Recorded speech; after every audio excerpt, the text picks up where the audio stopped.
Sir ಇವಾಗ ಇಲ್ಲಿಂದ start ಮಾಡೋದಾದ್ರೆ ಇದು ಯಾವ ಥೀಮಲ್ಲಿ ಮಾಡಿರುವಂಥದ್ದು? ಸೊ ಇದು ನಮ್ಮ ಪ್ರಮುಖ ದೇವಸ್ಥಾನಗಳು ಯಾವುದಿದೆ ಭಾರತದಲ್ಲೇ ಅದೆಲ್ಲ ಇಟ್ಟಿದ್ದೀವಿ. ಸೊ ಇಲ್ಲಿ ಕೈಲಾಸದಿಂದ ಶುರುವಾಗಿ ನಮಗೆ ನೀವು ಅಲ್ಲಿ ನೋಡಿದ್ರೆ ಗಂಗೋತ್ರಿ ಯಮುನೋತ್ರಿ ಎರಡೂ ಇದೆ. ಗಂಗೆ ಮತ್ತು ಯಮುನೆ ಎರಡು ಹರಿಯೋ ಥರ ಒಂದು ಪಾತ್ ಮಾಡಿದ್ದೀವಿ. ಮತ್ತು ಅಲ್ಲಿ ತ್ರಿವೇಣಿ ಸಂಗಮದಲ್ಲೇ ಮೀಟ್ ಆಗೋ ಥರ ಒಂದು ಡಿಪಿಕ್ಷನ್ ಮಾಡಿದ್ದೀವಿ. ನಂತರ ಇಲ್ಲಿ ಪ್ರತಿ ಸ್ಟೇಟಲ್ಲೂ ಯಾವ್ದ್ಯಾವುದು ಮೇಯ್ನ್ ಇದೆಯೋ ಇಲ್ಲಿ ಈ ಕಡೆ ರಾಜಸ್ಥಾನ, ನೆಕ್ಸ್ಟ್ ಗುಜರಾತಲ್ಲೇ ದ್ವಾರಕಾ, ಸೋಮನಾಥ್, ನಾಗೇಶ್ವರ, ನೆಕ್ಸ್ಟ್ ಮಹಾರಾಷ್ಟ್ರ. ಸೊ ಆ ಥರ ಪ್ರತಿಯೊಂದು ಸ್ಟೇಟ್ದು ಇಟ್ಕೊಂಡ್ ಬಂದಿದ್ದೀವಿ. ಮತ್ತು 12 ಜ್ಯೋತಿರ್ಲಿಂಗ ಎಲ್ಲ ಇದೆ. ನೆಕ್ಸ್ಟ್ ವಿಷ್ಣುದು ಯಾವ್ದ್ಯಾವ್ದು ಇಂಪಾರ್ಟೆಂಟ್ ಟೆಂಪಲ್ ಇದೆಯೋ, ಕೃಷ್ಣ ಜನ್ಮಭೂಮಿ ಆಗ್ಬೋದು, ವೃಂದಾವನ್ ಆಗ್ಬೋದು, ಅಥವಾ ನಿಮಗೆ ಅಲ್ಲಿ ಆ ಕಡೆ ಕೇರಳ ಕಡೆ ಗುರುವಾಯೂರ್ ಟೆಂಪಲ್, ಶಬರಿಮಲೈ, ಪದ್ಮನಾಭ ಸ್ವಾಮಿ, ಆ ಥರ ಇಂಪಾರ್ಟೆಂಟ್ ಟೆಂಪಲ್ಸ್ ಎಲ್ಲ ಇಟ್ಕೊಂಡ್ ಬಂದಿದ್ದೀವಿ. ಬಟ್ ಈ ಥೀಮ್ ಯಾಕೆ ಮಾಡ್ಬೇಕನ್ನಿಸ್ತು ಸರ್? ಈಗ ಆ ಥೀಮ್ ಓಕೆ, ಅದು ಈ ಥೀಮ್ ಯಾಕೆ ಮಾಡಿಸ್ಬೇಕನ್ನಿಸ್ತು? ಸೊ ಬೇಸಿಕಲಿ ಏನು ಅಂದರೆ ನಮಗೆ ಸುಮಾರು ಜನಕ್ಕೆ ಗೊತ್ತೇ ಇರಲ್ಲ ಪ್ರತಿ ಟೆಂಪಲ್ಲು ಏನಕ್ಕೆ ಯಾಕೆ ಇದೆ, ಆ ಸ್ಥಳದಲ್ಲೇ ಯಾಕಿದೆ, ಆ ಸ್ಥಳ ಮಹಿಮೆ ಏನು, ಸೊ ದ್ವಾರಕಾ ಯಾಕೆ ಈ ಜಾಗದಲ್ಲಿ ಬಂತು ಅಂತ. ಸೊ ನಾವು ಎಲ್ಲ ಈ ಥರ ಡಿಪಿಕ್ಷನ್ ಮಾಡಿ ಪ್ರತಿಯೊಬ್ಬರು ಬಂದವ್ರಿಗೆ ಸ್ಟೋರಿ ಹೇಳ್ತೀವಿ. ಈ ದ್ವಾರಕಾದು ಸ್ಥಾಪನೆ ಏನಕ್ಕಿಲ್ಲ ಆಯಿತು, ಅಥವಾ ನತದ್ವಾರ ಅನ್ನೋದು ಯಾಕೆ ರಾಜಸ್ಥಾನದಲ್ಲಿದೆ, ಗೋವರ್ಧನಗಿರಿ ಮಹಾರಾಷ್ಟ್ರದಲ್ಲಿದ್ದರೂ ಕೂಡ. ಸೊ ಆ ಥರ ಪ್ರತಿಯೊಂದ್ರದ್ದು ಏನೇನು ಸ್ಟೋರಿ ಇದೆ ಎಲ್ಲರಿಗೂ ಗೊತ್ತಾಗಲಿ ಅಂತ. ಸರ್ ಇವಾಗ ಇಲ್ಲೂ ಕೂಡ ಇರುವಂಥದ್ದು ಈ ಗೊಂಬೆಗಳು ಆ್ಯಕ್ಚುಲಿ ಇದನ್ನೆಲ್ಲ ನೀವೇ ಕಸ್ಟಮೈಸ್ ಮಾಡಿಸಿರೋದಾ ಅಥವಾ ಏನು ಅನ್ನುವಂಥದ್ದು? ಹಾಂ, ಇದೆಲ್ಲ ಸಿಗತ್ತೆ ಮೇಡಮ್. ಆದರೆ ನಾವು ಹುಡುಕಿ ಈ ಥೀಮ್ಗೆ ಇದು ಸೆಟ್ ಆಗತ್ತೆ ಅಂತ ಯೋಚನೆ ಮಾಡಿ ಇಡುವಂಥದ್ದು. ಓಕೆ. ಆ್ಯಕ್ಚುಲಿ ಇವಾಗ ಅದಷ್ಟನ್ನ ಹೇಳಿದ್ರಿ, ಇಲ್ಲಿ ಇರುವಂಥದ್ದು ಯಾವ ರೀತಿ ಇದೆ ಸರ್? ಸೊ ಇಲ್ಲಿ ಮಹಾರಾಷ್ಟ್ರ ಇದೆ ನಿಮಗೆ, ಸಿದ್ಧಿವಿನಾಯಕ್ ಟೆಂಪಲ್ಲು, ಶಿರ್ಡಿ ಎಲ್ಲ. ಸೊ ಇವರೆಲ್ಲ ಮಹಾರಾಷ್ಟ್ರನ್ ಥೀಮಲ್ಲೇ ಪಂಡ್ರಾಪುರಕ್ಕೆ ಹೋಗ್ತಾ ಇರೋದು. ಇಲ್ಲಿ ಸೇವೆಗಳನ್ನ ಮಾಡಿಕೊಂಡು ಡ್ಯಾನ್ಸ್ ಮಾಡಿಕೊಂಡು ಎತ್ಕೊಂಡು ಹೋಗ್ತಾ ಇರೋದನ್ನ ಡಿಪಿಕ್ಷನ್ ಮಾಡಿದ್ದೀವಿ. ಹಾಗೆ ಇಲ್ಲಿ ನಮ್ಮ ಕರ್ನಾಟಕದ ಹಂಪಿ ಇದೆ, ವಿರೂಪಾಕ್ಷ ಟೆಂಪಲ್ಲು. ಸೊ ಹಾಗೆ ಶಬರಿಮಲೆ ಕೂಡ ಇದೆ. ಸೊ ಸುಮ್ಮನೆ ಕೆಲವೊಂದು ಫನ್ ಎಲಿಮೆಂಟ್ ಕೂಡ ಇರುತ್ತೆ. ಇವಾಗ ನೀವು ಪದ್ಮನಾಭ ಸ್ವಾಮಿ ಟೆಂಪಲ್ ನೋಡ್ತೀರಾ, ಅಲ್ಲಿ ಪಕ್ಕದಲ್ಲೇ ಒಂದು ಗೋಲ್ಡ್ ತರ ಇಟ್ಟಿದೀವಿ, ಅಲ್ಲಿ ಗೋಲ್ಡ್ ಸಿಕ್ಕಿದೆ ನಿಮ್ಗೆ ಅಂತ ಹೇಳಕ್ಕೆ. ಸೊ ಆ ಥರ ಹಾಗೆ ಸೊ ಆ ಥರ ಎಂಗೇಜಿಂಗ್ ಆಗಿರುತ್ತೆ ಮಕ್ಳಿಗೂ ಹೇಳಕ್ಕೆ, ಇದು ಹಿಂಗಿರುತ್ತೆ ಅಂತ. ಇದು Guruvayur temple, Krishnan temple. So ಇದೆಲ್ಲ ಕೇರಳ ಥೀಮು. ಸೊ ಅವ್ರನ್ನೆಲ್ಲ ಇಟ್ಟಿದ್ದೀವಿ. ಇದೆಲ್ಲ ಚಂಡೆ ವಾದ್ಯ ನುಡ್ಸೋರು ಕೇರಳದಲ್ಲ. ಸೊ ಆಮೇಲೆ ಇಲ್ಲಿ ನೋಡಿದ್ರೆ ಮಧ್ಯದಲ್ಲಿ ಈ ಥರ ಇಟ್ಟಿರ್ತೀವಿ. ಇದು ನಿಮಗೆ ಗೊತ್ತಿರ್ಬೋದು, ವ್ಯಾಘ್ರ ಮತ್ತು ಪುಣ್ಯಕೋಟಿ. ಸೊ ಆ ಸ್ಟೋರಿನ ಅಲ್ಲಿ ಎಂಬೆಡ್ ಮಾಡೋ ಪ್ರಯತ್ನ. ಸೊ ಎಲ್ಲರಿಗೂ ಅದು ಖುಷಿ ಆಗುತ್ತೆ ಅಂತ ಹಂಗಿಟ್ಟಿದ್ವಿ. ಇದು ಎಲ್ಲ ನಿಮ್ಗೆ ತಿರುಪತಿ ತಿಮ್ಮಪ್ಪನಲ್ಲೇ ನಡೆಯೋ ಸೇವೆಗಳು. ಅಲ್ಲಿ ತಿರುಪತಿ ಇದೆ, ತಿರುಪತಿ ಇದ್ದು ತಿರುಪತಿ ಹುಂಡಿ ಇದೆ, ಲಾಡು ಇದೆ. ಆಮೇಲೆ ಅಲ್ಲಿ ಗರುಡ ಸೇವೆ ಇದೆ, ಗರುಡ ಸೇವೆ ಮತ್ತೆ ಇದು ಊಂಜಲ್ ಸೇವೆ ಅಂತ ಉಯ್ಯಾಲೆ ಸೇವೆ ಮಾಡ್ತಾರೆ. ಸೊ ಅದು ಆ ಸೇವೆಗಳೆಲ್ಲ ನಡೀತಾ ಇದೆ ದೇವರಿಗೆ ಅಂತ ತೋರ್ಸಕ್ಕೆ. ಈ ಬಾವಿ ಕಟ್ಟೆ ನೋಡಿದ್ರೆ ನೆನಪು ಬರುತ್ತೆ ಸರ್, ಯಾರು ಕೂಡ ಈಗ ಇದನ್ನ ಯೂಸೇ ಮಾಡಲ್ಲ. ಹೌದು. ಸೊ ಬಾವಿ ಕಟ್ಟೆ ಅಂದ್ರೆ ಹೇಗಿರುತ್ತೆ ಅಂತ ತೋರಿಸಿದೀವಿ. ಹಾಗೆ ಇನ್ನೊಂದು ಏನು ಇಲ್ಲಿ ವಿಶೇಷ ಅಂದ್ರೆ ಇಲ್ಲಿ ರಾಮೇಶ್ವರಂ ಟೆಂಪಲ್ ಇಟ್ಟಿದ್ದೀವಿ. ಸೊ ಆ ರಾಮೇಶ್ವರಂ ಟೆಂಪಲ್ ಪ್ರತೀಕವಾಗಿ ಅಲ್ಲಿ 21 ಬಾವಿಗಳು ಇರುತ್ತಲ್ಲ, ಸೊ ಆ ಪ್ರತೀಕವಾಗಿ ಇಲ್ಲೊಂದು ಬಾವಿ ಇಟ್ಟಿದ್ದೀವಿ. ಇಲ್ಲಿ ನೀವು ಡೀಟೇಲಿಂಗ್ ನೋಡಿದ್ರೆ ಸರ್ಫ್ ಎಕ್ಸೆಲ್ ಏರಿಯಲ್ ಆ ಥರದ್ದೆಲ್ಲ ಇರುತ್ತೆ, ಮಿನಿಯೇಚರ್ ವರ್ಷನ್ಸ್. ಸೊ ಹಾಗೆ. ಬಟ್ ಇಲ್ಲಿರುವಂತಹ ಗೊಂಬೆಗಳ ಬಗ್ಗೆ ಹೇಳೋದಾದ್ರೆ ಸರ್, ಈ ಗೊಂಬೆಗಳನ್ನ ಎಲ್ಲಿ ಇದು ಮಾಡಿದ್ರಿ ಅನ್ನುವಂಥದ್ದು? ಇದು ನಮಗೆ ಆ್ಯಕ್ಚುಲಿ ನಾವು ಸುಮಾರು ಕೃಷ್ಣಗಿರಿ, ಕಂಚಿ ಆ ಕಡೆ ಎಲ್ಲ ಹೋಗ್ತೀವಲ್ಲ. ಸೊ ಆ ಕಡೆ ಹೋದಾಗ ಈ ಥರ ಬೊಂಬೆಗಳು ಸಿಗುತ್ತೆ. ಇದು ಗರುಡ ಸೇವೆ ಅಂತ. ಸುಮಾರು ನಿಮಗೆ 50 ದಿವಸಗಳ ಕಾಲ ಆ ಥರ ಬೇರೆ ಬೇರೆ ಸೇವೆಗಳೆಲ್ಲ ನಡೆಯುತ್ತೆ. ಸೊ ಅದರಲ್ಲೇ ಒಂದು ಸೇವೆ ಇದು. ಓಕೆ. ಈ ಕಡೆ ಸೈಡ್ ಬಂದರೆ ಆ ಕಡೆ ಸೈಡು ಯಾವುದ್ಯಾವುದೋ ಇರುವಂಥದ್ದು ಸರ್, ಅದ್ರ ಬಗ್ಗೆ ಎಕ್ಸ್ಪ್ಲೈನ್ ಮಾಡೋದಾದರೆ ಅಲ್ಲೂ ಯಾವುದ್ಯಾವುದೋ ಗೊಂಬೆಗಳ ಒಂದು ಅಲಂಕಾರ ಮಾಡಿರುವಂಥದ್ದು, ಅದು ಯಾವ ಥೀಮ್? ಸೊ ಅಲ್ಲಿ ನೀವು ಪೂರಿ ಜಗನ್ನಾಥ್ ಟೆಂಪಲ್ ಕಾಣಿಸ್ತಾ ಇದೆ ನಿಮಗೆ. ನೆಕ್ಸ್ಟು ಲಿಂಗರಾಜ್ ಟೆಂಪಲ್ಲು, ಕೋಲ್ಕತ್ತಾದ ಕಾಳಿ ಮಂದಿರ ಆಗಿರ್ಬೋದು, ಮತ್ತು ಕಾಮಾಖ್ಯ ಮಂದಿರ. ಸೊ ಆ ಥರ ಶಕ್ತಿಪೀಠಗಳೆಲ್ಲ ಇದೆ. ಮೇಲೆ ನಿಮಗೆ ನೇಪಾಳದ ಪಶುಪತಿನಾಥ್ ಟೆಂಪಲ್ಲು. ಸೊ ಆ ಥರ ಮೇನ್ ಟೆಂಪಲ್ಸ್ ಇದೆ. ಮತ್ತು ಈ ಕಡೆ ನಿಮಗೆ ಪಳನಿ ದೇವಸ್ಥಾನಕ್ಕೆ ಸುಮ್ಮನೆ ಕೇಬಲ್ ಕಾರ್ ಥರ ಒಂದು ಮಾಡಿದ್ದೀವಿ. ಸೊ ಅದು ವರ್ಕಿಂಗ್ ಕೇಬಲ್ ಕಾರ್. ಇಲ್ಲಿ ಇದು ಕೂಡ ಇದೆ. ಉಗಿ ಬಂಡಿ ತರ ಅದ್ರದ್ದು ಸರ್ ಅದು ನೀವೇ ಮಾಡಿರೋದು ಅನ್ಸುತ್ತೆ, ಅದು ನೀವೇ? ಹೌದು. ಸೊ ಅದು ನಾವು ಡಿಸೈನ್ ಮಾಡಿ ಲೇಸರ್ ಕಟ್ಟಿಂಗ್ ಮಾಡಿ ಮೋಟರ್ಸ್ ಹಾಕಿ ಮಾಡಿದ್ದೀವಿ. ಸರ್ ಇವಾಗ ಇದನ್ನ ಹೇಗೆ ಇವೆನ್ ನಾಡಿದ್ದು ಮುಗ್ದು ಹೋದ್ಮೇಲೆ ಪ್ಯಾಕಿಂಗ್ ಎಲ್ಲ ಯಾವ ರೀತಿ ಇರುತ್ತೆ ಸರ್? ಅದಾದ್ಮೇಲೆ ತೆಗಿಬೇಕಾದ್ರೂ ಕೂಡ ಕಷ್ಟ ಆಗೇ ಆಗುತ್ತೆ, ಯಾವ ರೀತಿ ಮಾಡ್ತೀರಾ? ಸೊ ಆ್ಯಕ್ಚುಲಿ ತೆಗಿಯೋಕ್ಕಿಂತ ಪ್ಯಾಕಿಂಗೇ ಕಷ್ಟ, ಯಾಕಂದರೆ ತೆಗಿಯೋವಾಗ ಬೇಗ ಬೇಗ ತೆಗೆದ್ಬಿಡ್ಬೋದು. ಪ್ಯಾಕಿಂಗು ನಿಧಾನಕ್ಕೆ ಒಂದೊಂದು ಬಬಲ್ ರ್ಯಾಪ್ ಮಾಡಿ ಅದನ್ನು ಒಂದಕ್ಕೊಂದು ಟಚ್ ಆಗದೆ ಇರೋ ಥರ, ಅದೇನು ಕ್ರ್ಯಾಕ್ ಆಗದೆ ಇರೋ ಥರ ಇಟ್ಟು ಅದನ್ನು, ನಮ್ಮದು ಹಳೆ ಕಾಲದಿಂದ ಐರನ್ ಪೆಟ್ಟಿಗೆಗಳಿದೆ ಸುಮಾರು. ಸೊ ಆ ಥರ ಒಂದು 16-18 ಪೆಟ್ಟಿಗೆ ಇದೆ, ಅದರಲ್ಲೇ ಒಂದೊಂದೇ ಇಟ್ಟು ಕೇರ್ಫುಲ್ ಆಗಿ ಟ್ರಾನ್ಸ್ಫರ್ ಮಾಡಿ ಒಂದು ಕಡೆ ಇಡ್ತೀವಿ. ಒಂದು ರೂಮ್ ಫುಲ್ ಅದಕ್ಕೆ ಅಂತಾನೆ ಬುಕ್ ಮಾಡಿರ್ತೀವಿ. ಆ್ಯಕ್ಚುಲಿ ಗೊಂಬೆ ಇಟ್ಟಿದಂತ ಗೊತ್ತಾದಾಗ ತುಂಬ ಜನ ಬಂದೇ ಬರ್ತಾರೆ ಗೊಂಬೆ ನೋಡೋದಿಕ್ಕೆ ಅಂತಾನೆ. ಬಂದಾಗ ಈ ಗೊಂಬೆ ಚೆನ್ನಾಗಿದೆ, ನೆಕ್ಸ್ಟ್ ವರ್ಷಕ್ಕೆ ನಮಗೆ ಕೊಡಿ ಅಂತ ಕೇಳಿದ್ದಿದೆಯಾ ಸರ್? ಹಾಂ, ಕೇಳ್ತಾರೆ. ಇದು ಎಲ್ಲಿ ಸಿಗತ್ತೆ, ನೀವು ಮಾಡಿದ್ರೆ ಹೆಂಗೆ ಮಾಡೋದು, ಇದು ಆ ಥರ ಎಲ್ಲ ಸುಮಾರು ಕ್ಯೂರಿಯಾಸಿಟಿ ಇರುತ್ತೆ. ನಾವು ಕರೆಕ್ಟ್ ಪಾಯಿಂಟರ್ಸು ಹೇಳ್ತೀವಿ. ಏನಾದರೂ ಅವ್ರಿಗೆ ನಿಜವಾಗ್ಲೂ ಇಂಟ್ರೆಸ್ಟ್ ಇದ್ದರೆ ಆ ಥರ ಕೊಡ್ತೀವಿ. ಓಕೆ ತಗೊಳ್ಳಿ, ಹೀಗೆ ನೀವು ಶುರು ಮಾಡಿ.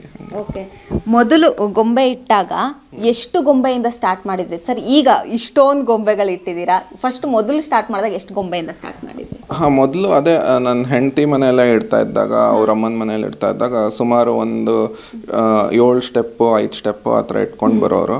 ಆಮೇಲೆ ನನ್ನ ಮಗಳು ದಸರಾಲೆ ಹುಟ್ಟಿ ಆಯ್ತಲ್ಲ, ಸೊ ಅದೇ ಗ್ರ್ಯಾಂಡು. ಅವಳಿಗೆ ಪ್ರತಿ ಸರ್ತಿ ಹೇಳ್ತಾ ಇರ್ತೀವಿ, ನನಗೆ 10 ದಿವಸ ಹುಟ್ಟಿದಬ್ಬ ಅಂತ. ಸೊ ಹಾಗಾಗಿ ಆವಾಗ ನಾವು ಜಾಸ್ತಿ ಮಾಡ್ಕೊಂಡು ಬಂದ್ವಿ. ಸುಮಾರು ಇವಾಗ ನಮ್ಮ ಹತ್ರ ಸ್ಟಾರ್ಟ್ ಮಾಡಿದಾಗ ಒಂದು 400-500 ಗೊಂಬೆಗಳಿತ್ತು. ಈಗ ಅರೌಂಡ್ 2000 ಗೊಂಬೆಸ್ವರೆಗೂ ಇದೆ. 2000? ಓ ಮೈ ಗಾಡ್. ಇವೇನು ಕೆಲವೊಬ್ರು ಒಂದು ಸ್ವಲ್ಪ ಗೊಂಬೆಗಳನ್ನ ಇಟ್ಟಿರ್ತಾರೆ, ಬಟ್ ಅದನ್ನ ಇಟ್ಕೊಳ್ಳೋಕ್ಕೂ ಕಷ್ಟ ಆಗ್ತಾ ಇರುತ್ತೆ ಅವರಿಗೆ. ನೀವು ಇದಕ್ಕೆ ಅಂತಾನೆ ಸಪ್ರೇಟಾಗಿ ಏನಾದರೂ ರೂಮ್ಗಳ ವ್ಯವಸ್ಥೆ ಮಾಡಿರೋ ಅವ್ರಿಗೆ ಹೇಗೆ ಅನ್ನುವಂಥದ್ದು? ಹಾಂ, ಹೌದು. ಬೊಂಬೆ ಜಾಸ್ತಿ ಆದಾಗೆ ನಾವು ಒಂದು ಅಟ್ಟದಿಂದ ಒಂದು ಏನಿತ್ತೋ ಈಗ ಒಂದು ಎಂಟೈರ್ ರೂಮ್ ಅದಕ್ಕೆ ಒಂದು ರಿಸರ್ವ್ ಆಗೋಗಿದೆ. ಓಕೆ, ಇದು ಆ್ಯಕ್ಚುಲಿ ಇಡೋಕ್ಕೂ ಮುಂಚೆ 1 ತಿಂಗಳಿಂದನೇ ಪ್ರಿಪ್ರೇಷನ್ ಆಗಿರುತ್ತೆ, ಹೀಗೆ ಕೂರಿಸ್ಬೇಕು ಹಾಕಿ ಕೂರಿಸ್ಬೇಕಂತ. ನಿಮ್ಮದು ಎಷ್ಟು ದಿನಗಳಿಂದ ಪ್ರಿಪ್ರೇಷನ್ ಇತ್ತು? ಹಾಂ, ಸೊ ಪ್ಲ್ಯಾನಿಂಗು ಎಲ್ಲ ನಡೀತಾ ಇರುತ್ತೆ. ಸೊ ಈ ಥರ ಗೊಂಬೆ ತೊಗೋಬೇಕು, ಇಲ್ಲಿ ಹೋಗಬೇಕು, ಆ ಥರ ಪ್ಲ್ಯಾನಿಂಗು ಸುಮಾರು 1 ತಿಂಗಳು ಆ ಕಡೆಯಿಂದ ನಡೀತಾ ಇರುತ್ತೆ. ಒಂದು ಸರ್ತಿ ಪ್ಲ್ಯಾನ್ ಓಕೆ ನಾವು ಇಂತಿಂಥದ್ದು ತೊಗೋಬೇಕು, ಈ ಥರ ಇಡಬೇಕು, ಇದು ಮಾಡಬೇಕು ಅಂತ ಗೊತ್ತಾದ್ಮೇಲೆ ಒಂದು 2 ವಾರ ಹಾಗೆ ಆಗುತ್ತೆ. ನಾಟ್ಯ ಭರಿತ ಆಗಿರ್ಬೋದು. ಇಲ್ಲೊಂದು ಹೊಸ ಥೀಮ್ನೇ ನೋಡ್ತಾ ಇದ್ದೀನಿ ನಾನು. ಇದು ಯಾವ ಕಾನ್ಸೆಪ್ಟ್ ಮೂಲಕ ಮಾಡಿರೋದು ಮ್ಯಾಮ್?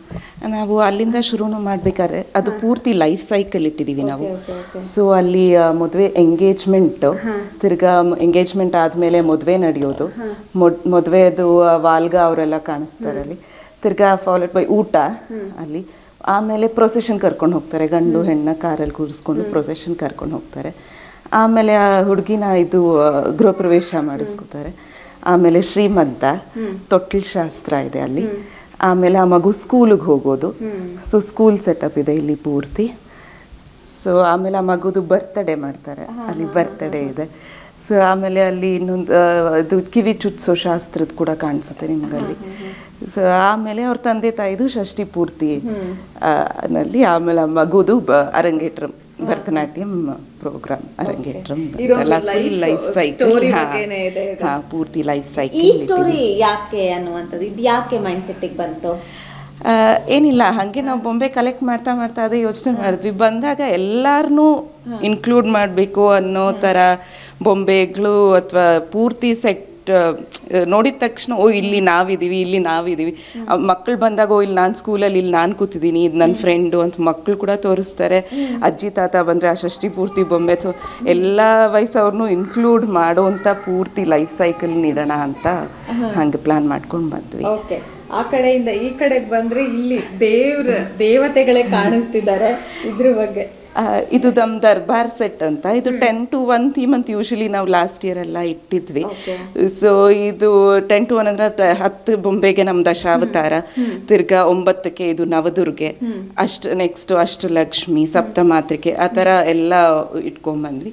ಸೊ ಇದು ನಮ್ಮ ಕಲೆಕ್ಷನ್ ಪೂರ್ತಿ. ಇಲ್ಲಿ 3 ಬೊಂಬೆಗೆ ಕಾಮಾಕ್ಷಿ, ಮೀನಾಕ್ಷಿ, ವಿಶಾಲಾಕ್ಷಿ, ಇದೆಲ್ಲ ತುಂಬ ರೇರ್ ಬೊಂಬೆ. ನಾವು ಕಂಚಿ ಅಥವಾ ಕೃಷ್ಣಗಿರಿ ಹೋಗ್ತೀವಿ, ಚೆನ್ನೈ, ಕೊಯಂಬತ್ತೂರು ಆ ಕಡೆ ಎಲ್ಲ ಹೋದಾಗ ಕಲೆಕ್ಷನ್ ಮಾಡಿಕೊಂಡು ಬಂದಿರೋದು.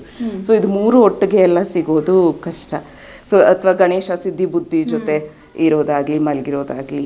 ಸೊ ಸುಮಾರು ಜನ ಬಂದವರೆಲ್ಲ ಕೇಳ್ತಾರೆ ಇದು ಎಲ್ಲಿಂದ ಕಲೆಕ್ಟ್ ಮಾಡ್ಕೊಂಡು ಬರ್ತೀರಾ ಅಂತ. ನಾವೆಲ್ಲರಿಗೂ ಹಾಗೆ ರೆಫರೆನ್ಸ್ ಕೊಟ್ಟು ಎಲ್ಲರೂ ಶುರು ಮಾಡಲಿ, ಎಲ್ಲರೂ ಮಕ್ಳಿಗೂ ಇದು ಎಲ್ಲ ಗೊತ್ತಾಗಲಿ ಅಂತ ಕಲೆಕ್ಟ್ ಮಾಡ್ಕೊಂಡು ಬಂದಿರ್ತೀವಿ. ಓಕೆ, ಇಲ್ಲಿದು ಮ್ಯಾಮ್ ಈ ಥೀಮ್ ಬಗ್ಗೆ ಹೇಳೋದಾದ್ರೆ, ಸೊ ಇದು ಭಕ್ತ ಪ್ರಹ್ಲಾದ, ಅದು ಗೊತ್ತಿರಬೇಕು ನಿಮಗೆ. ಕಂಬ ಹೊಡೆದ ಮೇಲೆ ನರಸಿಂಹ ಬರುವಂಥ ಥೀಮ್ ಇದು. ಇದು ನಮ್ಮ ರಾಘವೇಂದ್ರ ಕೃಷ್ಣನ ಮೀಟ್ ಮಾಡುವಂಥ ಥೀಮ್. ಇದು ನಮ್ಮ ಪುಟ್ಟ ಕೃಷ್ಣ ರಾಧೆ ಅಲಂಕಾರ ಮಾಡಿಕೊಂಡು. ಇದು ವಿಶ್ವರೂಪ. ಇದು ದ್ರೌಪದಿ ವಸ್ತ್ರಾಭರಣದ್ದು ಪೂರ್ತಿ ಸೆಟ್. ಇದು ಅಕ್ಷಯ ಪಾತ್ರ ಸೆಟ್. ಇಲ್ಲಿ ಕೆಳಗಡೆ ನೀವು ನೋಡ್ಬೋದು ಎಲ್ಲ ಸ್ಟೇಟ್ ಡ್ಯಾನ್ಸರ್ಸು ಪೂರ್ತಿ ಇದೆ. ಇದು ರಾಜಸ್ಥಾನ್ ಘೂಮರ್, ಇಲ್ಲಿ ನಮ್ಮ ಕಥಕ್ಕಳಿ, ನಮ್ಮೂರ್ದು ಇದೆ. ಹುಲಿವೇಷ ಇಟ್ಟಿದ್ದೀವಿ, ಯಕ್ಷಗಾನ ಇಟ್ಟಿದ್ದೀವಿ, ಭರತನಾಟ್ಯ, ಒಡಿಸ್ಸಿ, ಮಣಿಪುರಿ ಎಲ್ಲ ಪೂರ್ತಿ ಎಲ್ಲ, ಲಾವಣಿ, ಪಂಜಾಬಿ ಅವ್ರದ್ದು ಭಾಂಗ್ರಾ, ಸೊ ಥರ ಎಲ್ಲ ಸ್ಟೇಟ್ ಡ್ಯಾನ್ಸಸ್. ಇದೆಲ್ಲನೂ ಮಕ್ಳಿಗೆ ತುಂಬ ಚೆನ್ನಾಗಿ, ಅವ್ರಿಗೆಲ್ಲ ಪಾಠದಲ್ಲಿದೆ, ಅವ್ರ ಲೆಸನ್ಸಲ್ಲಿ ಇರುತ್ತೆ ಸ್ಕೂಲಲ್ಲಿ. ಸೊ ಅವರು ನೋಡಿದ ತಕ್ಷಣ ನೋಡಿ ಇನ್ನು ಬೇಗ ಕಲಿತಾರೆ, ಸುಮ್ಮನೆ ಬುಕ್ಸ್ಗಳಿಗಿಂತ ಇದು ವಾಸಿ. ಈ ಗೊಂಬೆಗಳಲ್ಲಿ ಯಾವುದಾದ್ರೂ ಈ ವರ್ಷ ಆ್ಯಡ್ ಮಾಡಿರುವಂಥ ಗೊಂಬೆ ಇದೆಯಾ ಮ್ಯಾಮ್? ಈ ವರ್ಷ ಆ್ಯಡ್ ಮಾಡಿರೋದು ಅಂದರೆ ನಮ್ದು ಈ ಗಿರ್ಗಿಟ್ಲೆ ಸೆಟ್. ಸೊ ಈ ಗಿರ್ಗಿಟ್ಲೆ ಕಾನ್ಸೆಪ್ಟ್ ಎಲ್ಲನೂ ಯಾರಿಗೂ ಅಷ್ಟು ಇವಾಗ ಗೊತ್ತೇ ಇಲ್ಲ. ಸೊ ಮಕ್ಕಳಿಗೆಲ್ಲ ಸುಮ್ಮನೆ ಇವಾಗ ಲ್ಯಾಪ್ಟಾಪು ಕಂಪ್ಯೂಟ್ರು ಅದನ್ಗೆ ಆಗೋಯ್ತು. ಸೊ ಅವರೆಲ್ಲ ಈ ಥರ ಆಚೆ ಬಂದು ಆಡೋಂಥದ್ದು ಆಟ ತೋರಿಸೋಣ ಒಂದು ಏನಾದರೂ ಅಂದ್ಬಿಟ್ಟು ಇದೊಂದು ಹೊಸ ಬೊಂಬೆ ಮಾಡಿಸಿರೋದು. ಅದು ನಮಗೆ ಗೊತ್ತಿರೋರು ಒಬ್ಬರು ಮಾಡಿಕೊಟ್ಟಿದ್ದಾರೆ ನಮಗೋಸ್ಕರ ಅಂತ. ಓಕೆ, ಇವೇನು ಇವಾಗ ಹೇಗಾಗ್ತಿದೆ ಗೊತ್ತಾ ಮ್ಯಾಮ್, ಇವಾಗ ನೀವು ರೂಢಿ ಅವಾಗಿಂದನೂ ಮಾಡ್ಕೊಂಬಂದಿರ, ಬಟ್ ಇವಾಗ ಹೇಗಾಗ್ತಿದೆ ಅಂದರೆ ಯಾರು ಕೂಡ ಈ ಗೊಂಬೆಗಳನ್ನ ಇಡುವಂತಹ ರೂಢಿ ಮಾಡ್ಕೊಂಡೇ ಇಲ್ಲ. ಅದಕ್ಕೆ ಏನು ಹೇಳ್ತೀರಾ? ಅದೇ ನಾನು ಹೇಳ್ದಂಗೆ ಸುಮಾರು ಜನ ನಮ್ಮ ಮನೆಗೆ ಬಂದವರೆಲ್ಲ ಇವಾಗ ನಾವು ಫೋನ್ ಮಾಡಿದ್ರೆ ಹೇಳ್ತಾರೆ, ಇಲ್ಲ ಇಲ್ಲ ನಾವು ಇಡ್ತಾ ಇದ್ದೀವಿ ಈ ಸತಿ, ನಿಮ್ಮ ಮನೆಯಿಂದ ನೋಡಿ ನಮ್ಮ ಮಕ್ಕಳು ಇಡೀ ಬೊಂಬೆ ಇಡಿ ಅಂತ ನಮ್ಮ ಮಕ್ಕಳು ಗಲಾಟೆ ಮಾಡ್ತಿದ್ದಾರೆ, ಅದಕ್ಕೆ ಈ ಸತಿ ನಾವು ಇಡ್ತಿದ್ದೀವಿ, ನಮ್ಮ ಮನೆಗೂ ಖಂಡಿತ ಬನ್ನಿ ಅಂತ ಕರೆಯೋ ಥರ ನಾವು ಆಲ್ಮೋಸ್ಟ್ ಆ ಥರ ಮಾಡಿಬಿಟ್ಟಿದ್ದೀವಿ.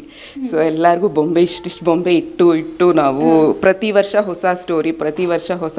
ಸೊ ನಾ ಹೇಳ್ದಂಗೆ ಬರೋ ಮಕ್ಳಿಗೂ ಏನಾದರೂ ಒಂದು ಉಡುಗೊರೆ ಕೊಟ್ಟು, ಸೊ ಆ ಥರ ಏನಾದರೂ ಒಂದು ಸ್ವಲ್ಪ ಇನ್ಸ್ಪೈರಿಂಗ್ ಆಗಿ ಮಕ್ಳಿಗೂ ಮಾಡಿ ಇವಾಗ ಅವರೇ ಹೋಗಿ ಅವ್ರ ತಂದೆ ತಾಯಿ ಕೇಳ್ತಾರೆ, ಇಲ್ಲ ಈ ಥರ ಬೊಂಬೆ ಇಡೋಣ ನಾವು, ಅವ್ರ ಮನೇಲಿ ಇಟ್ಟಿದ್ರು ಅನ್ನೋ ಥರ. ಸೊ ಅದಕ್ಕೆ ಹಾಗೆ ಕಲ್ಚರ್ ಸ್ಪ್ರೆಡ್ ಮಾಡೋಣ. ನಿಮ್ಮ ಮನೆಯಲ್ಲಿ ನೋಡಿ ಹೋಗಿಟ್ಟಿದ್ದೀಯಾ ಮ್ಯಾಮ್, ನೀವು ಹೋಗಿದ್ರ ಅಲ್ಲಿಗೆ ಅನ್ನುವಂಥದ್ದು? ಹಾಂ, ನಾನು ಸುಮಾರು ಮನೆಗಳು ಹೋಗ್ತೀನಿ, ಅಲ್ಲಿಂದಾನೂ ಬೇರೆ ಬೇರೆ ಐಡಿಯಾಸ್ ಸಿಗತ್ತೆ ನಮಗೆ. ಸೊ ಆ ಥರ ಬೇರೆ ಬೇರೆ ಐಡಿಯಾಸು ನಾವು ತೊಗೊಂಬರ್ತೀವಿ, ಅವ್ರಿಗೂ ಹೇಳ್ತೀವಿ, ಇಲ್ಲ ನಾವು ಮಾಡ್ತೀವಿ ಈ ಸತಿ ಆ ಥರ ಅಂದ್ಬಿಟ್ಟು.